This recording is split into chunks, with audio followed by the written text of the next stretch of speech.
Oh, Diyos ko, ayan. Pasko na, Mars. Kamusta ang Pasko sa inyong Balur? Well, dati Sa inyong masaya, bahay? pero ngayon, mas masasabi ko siguro na sobrang mas masaya. Kasi syempre, may anak na kaming dalawa nito. So ito na, this Christmas, ano ba yung mga tips na mabibigay mo para sure na safe ang holiday celebration, syempre ng bawat pamilya? Makikinig kami Well, lahat kami, sa'yo, Mars. sa bahay kasi, gusto ko kasi talagang makulay para kay Zia. Especially Christmas light. Pero syempre, alam naman natin na hindi lahat ng maganda sa mata ay safe. Totoo yan. So, kailangan talaga maging maingat tayo sa pagpili. Lalo na si Zia, yung mga sa mga balls, ang hiling niyang Nanghihila. kagatin.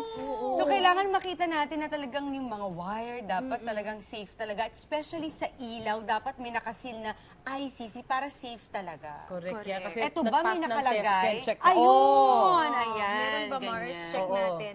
Ito Okay. naman, sa mga gifts naman, anong merong mga tips na medyo pwede kang maibigay sa amin? Ito, sa pagre-regalo. Pagdating kasi kay Zia, lalo na si Zia mag-1-year-old na siya, kailangan yung laruan na ibibigay mo dun sa bata, ubaga ugma sa age niya. Like example, si Zia, mahilig siyang, sinabi ko na kayo, hiling niyang ngat-ngatin. So gusto hindi pwede sa kanyang maliliit na bagay Pwedeng na, malunok. Oo O, ito naman, Okay, syempre, ano may pa mga ba, panregalo, Mars? may dekorasyon na tayo.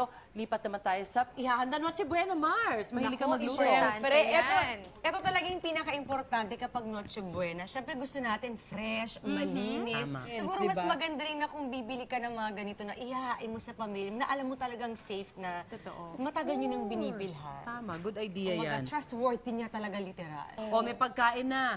Tubig naman. Pinakamahalaga yan, Of Mars. course. Oo naman.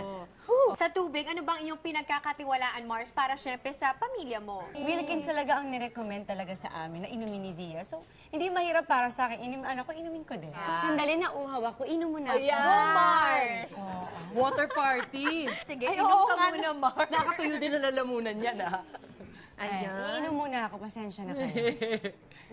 Hintayin ka namin, Mars. Take your time. Pero Nauho sa silang totoo lahat lang bigla. ha, sa bahay namin, Wilkins distilled kami, hindi lang dahil magpapasko. As in, everyday, ito talagang iniinom namin. Siyempre, mas maganda kung nagtitiwala ka na sa mahabang panahon, di ba? Kasi para sa akin, ito talaga yung masasabi ko na safe at talagang malinis na tubig para sa akin. Wilkins distilled kami talaga ang pinagkakatiwalaan ko.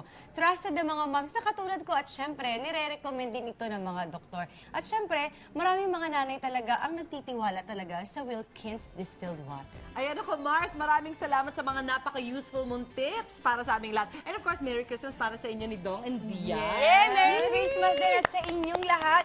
Ay, yung katabi ko, mas masaya yata yung Christmas. Mars, masaya pa lang. Masasaya pa. Ayan, marami pa tayong matututunan along the way, kaya tumutok lang dito sa Mars!